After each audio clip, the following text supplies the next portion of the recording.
Welcome to Global Money Talk, brought to you by Sampro TV. Greetings to all of our viewers from across the United States, Korea, and around the world. We're coming to you live from the floor of the New York Stock Exchange in New York City, the financial capital of America. I'm your host, Tai Wong, and joining me this morning is Daniel Pan, Vice President at the Lakespire Group of Raymond James. Dan, it's great to have you on the show again. You as well, Tai. Thanks for having me. Today, I'm really excited about the topic we're going to talk about, which is how small business people should really start thinking about not just running their business, but a lot of sort of other complications or things that they might not have thought about, and they should. Sure. So, get us started on what folks should be thinking about. Absolutely. Well, I'd like to say that wealth planning for a business owner is lots of the same things that we do for individuals and families, but you do have the added complexities that go along with it. And those complexities could be how to set up a benefit plan for your employees, which will be used to attract talent. How are you going to manage your cash flows? Even things along the lines of, for business owners that might be looking to pass the business on to their family or even just outright sell, many complexities and many moving parts of that. So I like to generalize and just say that a business owner has the same issues that me and you would have and the families would have, but then they have many other layers of managing the business and managing their employees. And I suppose the business owner who's working so hard, probably way more than 8 hours a day, probably maybe double that, and you're thinking about growing your business and making sure that I guess maybe your employees get paid and the customers are happy. Mostly some of these important things probably get shoved to the back burner, and you don't think about them, you don't look at them until probably something hits you in the face and so, shoot, I should have thought of that. Yeah. We see it happen a lot. I would say with the Secure 2.0 Act, which comes down to governing employee benefit plans and whatnot, that was a major change. And business owners, it's a great thing because it offers them tax credits to set up plans, to cover some of the costs, and even some tax credits on their matching. But it's something that must be followed. So for the business owner who is doing everything last minute, it can either be last minute deadlines or even in worst case scenario it could be fines. So you're absolutely right. The business owner 9 times out of 10 focuses on their day-to-day managing their employees, but as advisors who work with business owners, our job is to keep them on track, keep them up to all the latest regulations, and make sure that they have plenty of time when they're making very big decisions.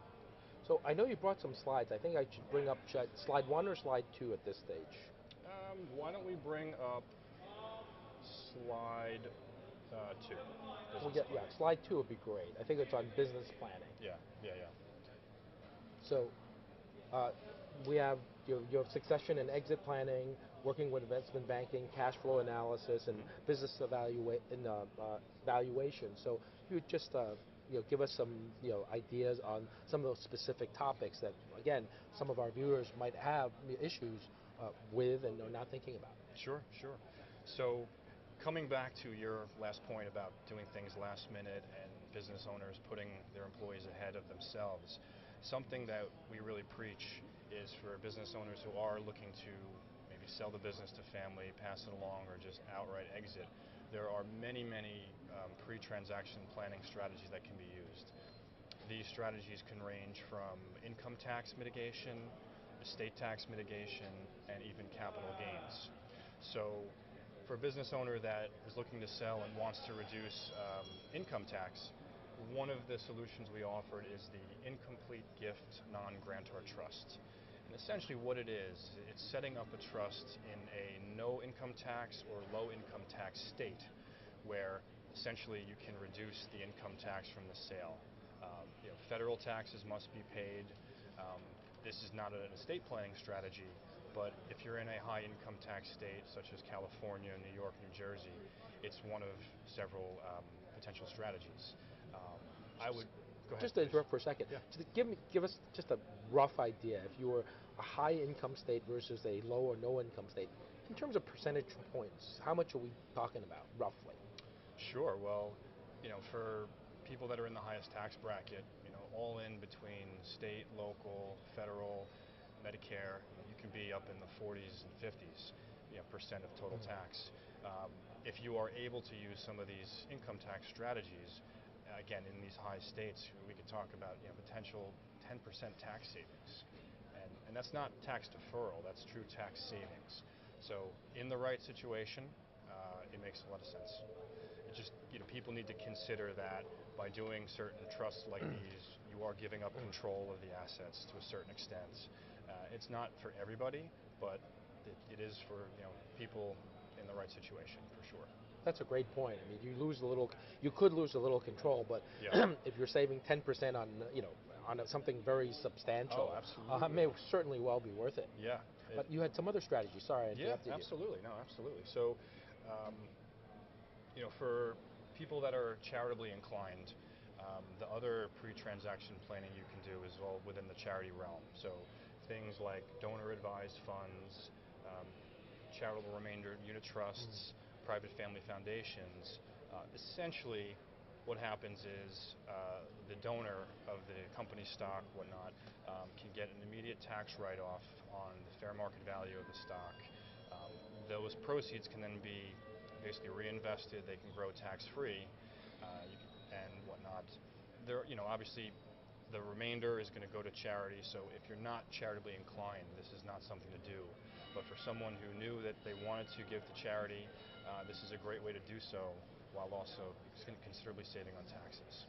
Well, I think charitable donations are a pretty big deal for a lot of people. It's something well worth keeping in mind. Yeah, absolutely, absolutely. And donor-advised funds are something a little newer. They've been very popular lately because you can donate to this fund and you can actually still see on your client statement. You can direct your donations at year end. It's a very elegant way to do so. Give you control. Yeah. One of my favorite techniques. It's very stringent criteria to meet. But qualified small business stock is also a great pre-transaction planning technique to avoid capital gains tax. So essentially, for a business to qualify for qualified small business stock, the business has to have less than $50 million of total assets when the stock is issued. It must be a C corporation, and there are some other things, like it can't be in certain industries. So if your company is an accounting firm, a finance firm, other professional services, or even farming, you won't be able to qualify for qualified small business stock.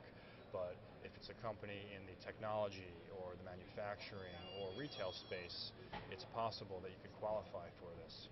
And what's great about qualified small business stock, or QSBS we call it, is that depending on when the stock was issued, the seller can basically exclude anywhere from 50% to 100% of the capital gains up to a cap of $10 million. So again, this is not tax deferral, this is true tax avoidance.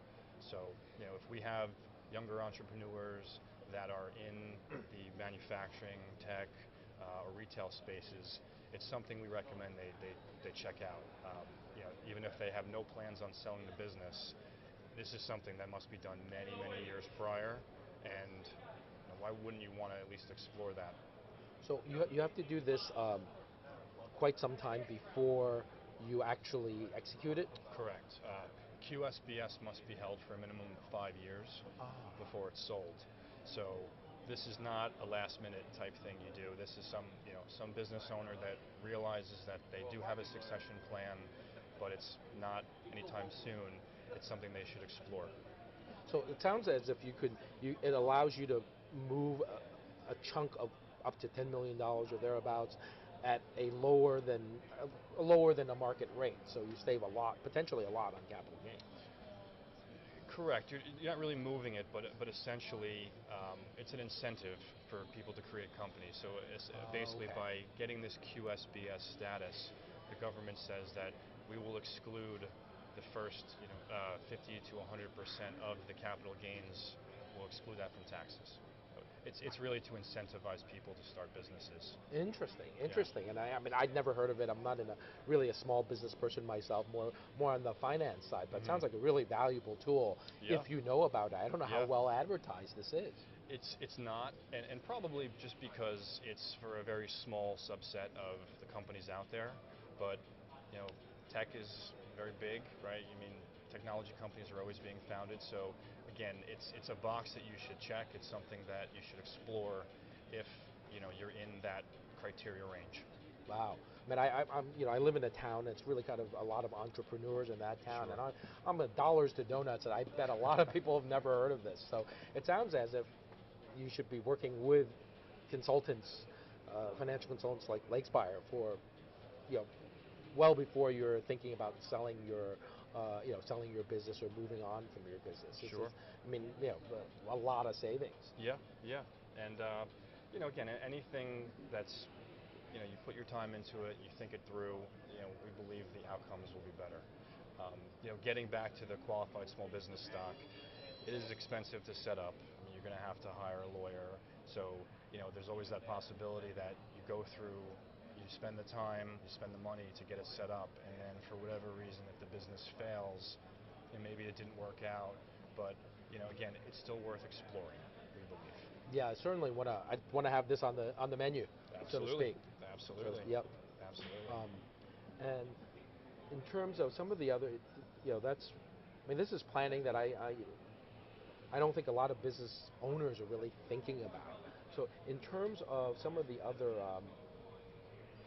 I think one thing that you mentioned earlier, it's a good time to talk about employee benefits. Sure, Yeah. absolutely. And I think that's slide 3. If we could bring up slide 3, I think the employee benefits. So, tell us a little bit about some of these benefits and when businesses really start to need to be concerned about them. Is it when they get from more than 3 employees, more than 5 employees, or at what level should they really start thinking about this? That's a great question, and I would say that they should start thinking about it from day one, maybe as long as there's company revenue. But we've helped single member LLCs form cash balance plans. So it could be one individual running a company, maybe doesn't have any employees, but it's a high cash flowing company, and if that individual is looking to put large amounts away pre-tax, there are more complicated solutions that will allow them to put away more than the traditional 401k limits, right? But I would say that with Secure 2.0 Act, any business owner with 10 or more employees really has to be addressing these because A, it's a great way to retain talent. It's a great way to make your employees feel wanted, feel motivated. But B, it's mandated now with Secure 2.0. Can you tell us a little bit more about Secure 2.0? Yeah. So Secure 2.0 Act, it's relatively new. It's been around for a few years now, and essentially, this is a way for employees of smaller businesses to make sure that they're getting the same type of benefits that someone that works at a Fortune 500 company might get. So Secure 2.0, again, it mandates any business with 10 or more employees must offer some type of corporate retirement plan. Wow. And even to make things easier for the business owner, as I mentioned, they will offer tax credits for plan startup costs up to a certain amount. They will potentially offer tax credits for employee matches.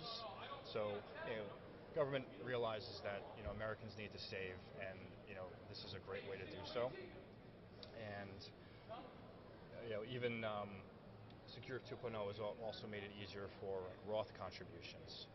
Because years and years ago, most 401k plans only had the ability to give money pre-tax, but now the Roth component of a 401k is getting very popular. So younger people might see a Roth 401k as a better alternative to a traditional pre-tax 401k. Let's get into the Roth a little bit because I have my oldest kids is out of college and she was asking about this.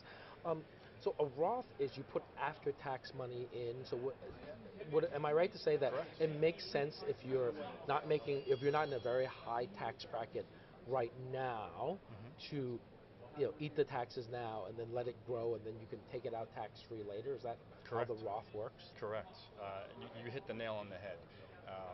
The Roth, we believe it's a fit for many people, but especially for younger individuals who are in lower tax brackets. You know, they might be putting after-tax dollars in that are at a blended tax rate of, say, 20 to 25%, whereas a C-level executive who's in the top tax bracket, it's going to, the cash flow, he's going to feel it a little more because he's losing that pre-tax benefit at the higher tax bracket. Is there a contribution limit annually on Roth IRAs? I believe it's $7,000 currently. However, if one was to use the Roth 401k component, the limits are a little bit higher. Oh, so what's that? It's a combination of a Roth and a 401k? Yeah, so it depends because there are different types of plans, but most of the time when you have a Roth 401k, the Roth is one component of the overall 401k. So if the company makes a match, the company will always match with the pre-tax dollars, whereas the individual can put his or her money into the Roth component. And frankly, a lot of people are doing a little of both. So I've seen clients that might do 50% of their monthly contributions into the pre-tax bucket, 50% into the post-tax bucket. Oh, that makes a lot of sense. Sort of like a bucket for both things, and then makes sense that the company will want to do it pre-tax, and then if you put up to $7,000 and your tax bracket's pretty low now, maybe you'll retire wealthy and it'll be sort of higher later. And it seems that over time taxes really only go up. Except for the blessed Ronald Reagan. This is true. Right? This is true. It makes a lot of sense, and my kids were asking about it, so that's useful to really think about. I didn't really know that there was actually a Roth 401k. Yep. It's much more popular now than it was.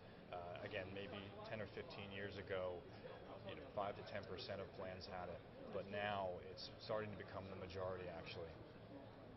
And one thing I'd also mention about the Roth is when you're looking at your overall asset allocation, right, whether you're an aggressive investor or a conservative investor, we typically recommend putting the more aggressive assets into the Roth, right? Whatever assets you think are going to be the higher growth assets, because again, all the growth going forward is tax-free. So let's just say, if you have your fixed income allocation here, your growth equity allocation here, we believe that it would make sense to put the growth equity component into the Roth and the fixed income, the lower return vehicles into the pre-tax bucket. Right. Kind of to maximize the tax-free growth. Right, makes sense. Right? Because you've already paid the taxes, that you'll never owe it again, unless there's legislation to do so. I suppose that's possible. Which if it ever happens, would be highly unpopular. Yeah. And as they say, old people vote. Yeah. So Yep. hopefully we won't have to worry about that. Yep. Now, in terms of health plans, I guess health plans do you help business owners decide on what health plans to choose? Because we work for big companies. I work for big companies, and you sort of take that for granted. But for a small business, that could be a substantial investment, substantial cost. Sure. So we don't actually. We don't advise on the actual health plan itself. That's more of a kind of a benefits or insurance broker. Okay. But we do have networks, and we do have people that we can refer to. So that's not something that my firm or I do. But if we're working with a business owner that's in need, we definitely have avenues to refer him or her. Sorry, go ahead. One thing I would say is that HSAs are kind of a subcomponent of that. So a health savings account basically allows the individual to put pre-tax dollars into an account that can then be used for healthcare expenses. So for someone who they know that they're going to have just a lot of expenses in a year, it's a good way to kind of fund that with pre-tax dollars. So that's something else we recommend. I want to shift a little bit. Sure. For the business owners who might be looking to utilize investment banking services, Can you talk a little bit about, deal volumes compared to today where they were before, and how a firm like Raymond James could help them getting into a little more sophisticated on the finance side? Sure, sure. So, investment banking deal volumes, especially in the equity space, are down significantly from their 2021 peak. Most of that, I would say, is due to just higher interest rates, but we've had economic uncertainties, political uncertainties. So, investment banking deals are down. We're hopeful that that'll change in 2025. If the Fed sticks with its path of lower interest rates, that in itself will be a good catalyst for these deals. And Raymond James is a top middle market bank, and we have the ability for our clients to actually refer them to the Raymond James Investment Bank. Whether that business owner is looking for growth capital, wants to take the business to a next level, or if they're potentially looking to sell, if it fits our criteria and the investors that we work with, we can actually, the Raymond James can actually help with that business. Raymond James bankers, they've got excellent networks in the private equity and venture capital space, so they do a great job of pairing business owners with sources of capital or potential buyers. That seems to be pretty important, because if you're a business owner, you're worrying about your business, but if you're looking for some additional funding, you want to work with somebody reputable, or if you're looking for funding, or some kind of, I suppose, a sale. Yep. Is there a sweet spot in terms of how big the business is for the clients that you've worked with? Is it something like $5 to $50 million kind of a sweet spot where you paired up clients with the the investment banking services Raymond James? Great question. I would say it's more middle market focused. Okay. So, companies that have a few $1 million of revenue, that might not be a fit for us, but we do have a network of external investment bankers, smaller firms that can accommodate, and also very large corporations, publicly traded companies, we can help as well. But I'd say Raymond James, we're probably anywhere from maybe 10 to 50 million of EBITDA, and goes the gamut of industries. We have a very good healthcare investment banking franchise. We've been doing lots of activity in the real estate space, so I think that's our sweet spot for the middle market. Right. And companies that are sort of big enough that that they need that help, but then it's good that you have partners that you could probably recommend for people at an earlier level, like that need kind of special hand holding and maybe sort of specialty knowledge. Yeah, and that's why it's great for the company looking to take it to the next level. It's great to pair them with more of a strategic type buyer, right? A private equity firm that's got deep knowledge in whatever industry that business is in, that can help them scale, help them take it to the next level.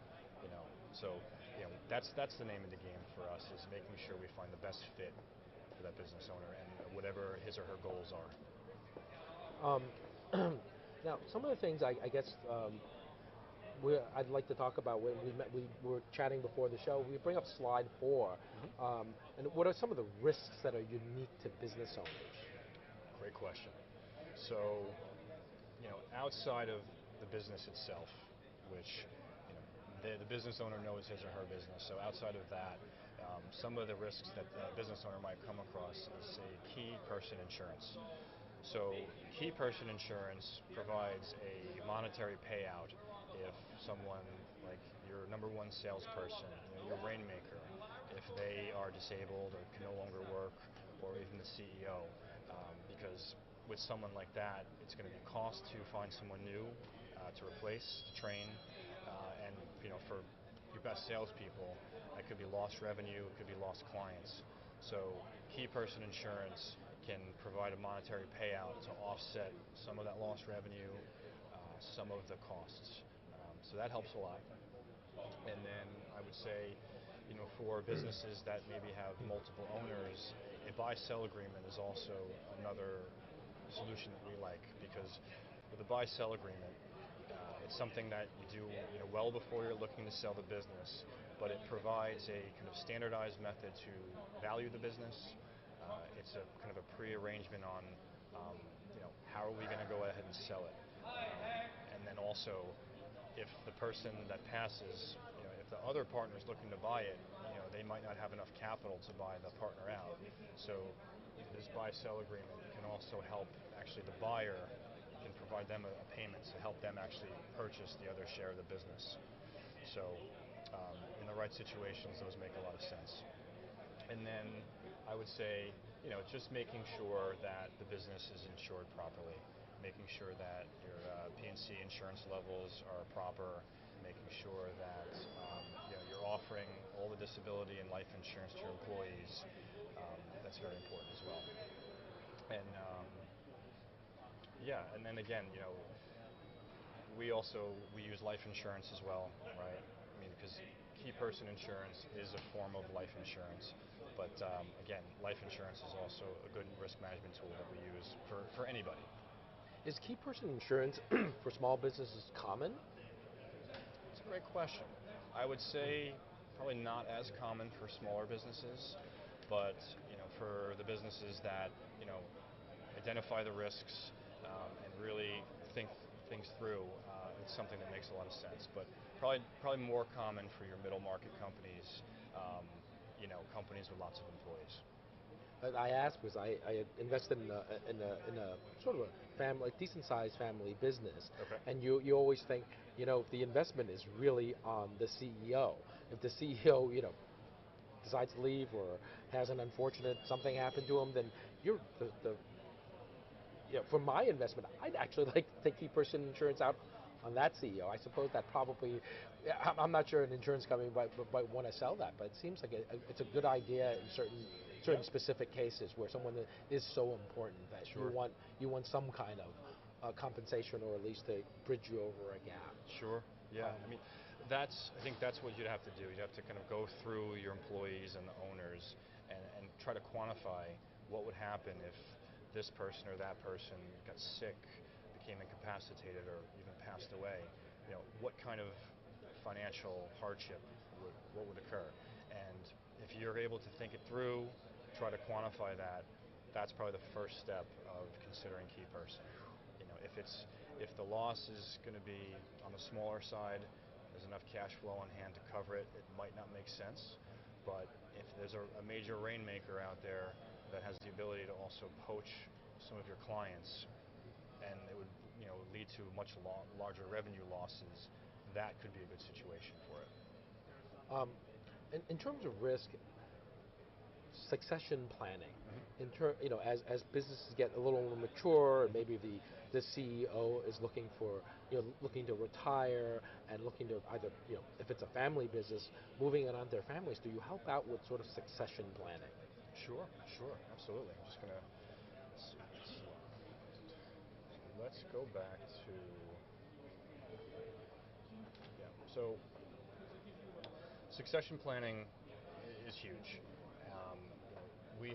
There's many different types of estate planning strategies that can, essentially help the business owner pass more of the business on to either their heirs or even, to themselves. So, like using something like an illiquidity discount or a minority control discount will allow a business owner to kind of get more of those shares out of their estate. So essentially, what an illiquidity discount is when there is not a readily available market or a readily available way to value a business. You can take a discount. So, Apple or Microsoft, you can find out wherever that's trading in a millisecond by looking it up. A smaller private company, the value of it is a little harder to determine. It'll get determined upon sale, but before that, it's more of a range.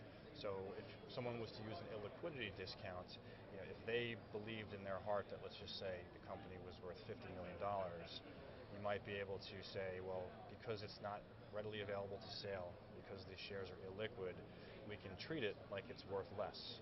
Or maybe it's worth $25 million or something along those lines. So the business owner can now take more of those shares, get them out of his or her estate, right? Because if the exclusion, let's just say, is $13.5 million, and let's say without the discount, maybe you can get 10,000 shares out of your estate. If you use an illiquidity discount, you could potentially get maybe 20,000 shares out of your estate without using the exclusion of. That sounds like it could be pretty important. It makes sense, right? If your price discovery, Apple and Microsoft, you know exactly where they're trading. Sure. But a family firm or a firm with 20 million in EBITDA, 10 or 20 million in EBITDA, and you're not publicly traded. If you said, well, I want to sell this, and somebody says, well, you want my bid, the bid's actually really going to be much lower. So it actually, economically, it makes sense, and it sounds like it's really important to take advantage of something like this illiquidity discount. Sure.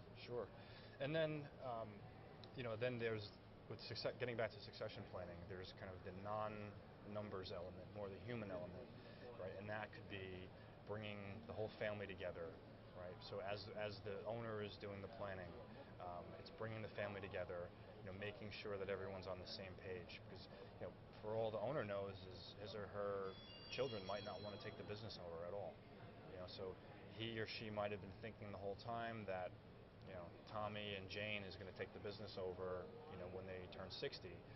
Needless to say, Tommy and Jane might have zero interest. So we think that the succession planning is really, the human element is very important, because it brings families together.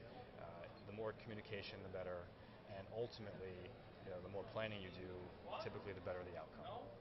And you certainly, I guess, help with that in terms of being the consultant for the owner. Sure. And you bring them together. Sure. Makes sense. I mean, I was just reading about the Murdochs and how he's trying to fiddle with his his succession. Just this morning.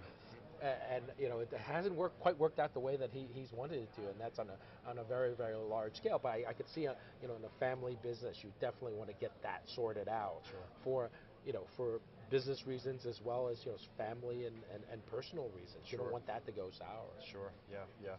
And while Raymond James, we don't actually draft the legal documents. We have our in-house planners that they can basically help advise, and then when the time is ready, we will refer out to a trust and estate and law firm for the actual drafting of the documents. But we feel that we can offer unbiased research and recommendations that are always in the best interest of the owner and the family. And again, the more communication, the better. That's great. Well, thank you so much for coming on the show today and giving us a sort of a primer on, if you're a small, medium-sized business, how you ought to actually be planning the whole way before you want to do something. Maybe there's 5 or 10 years of planning in advance. Absolutely. So looking forward to having you again on the show soon. Thank you very much, Tai. I enjoyed it and I look forward to it. Thank you. And that will do it for Global Money Talk, live from the New York Stock Exchange. We're so excited to bring you daily coverage here on Sampro TV. You can check out the show anytime on our YouTube channel by searching Global Money Talk. Thanks so much for joining us. We'll be back here tomorrow. Have a great day.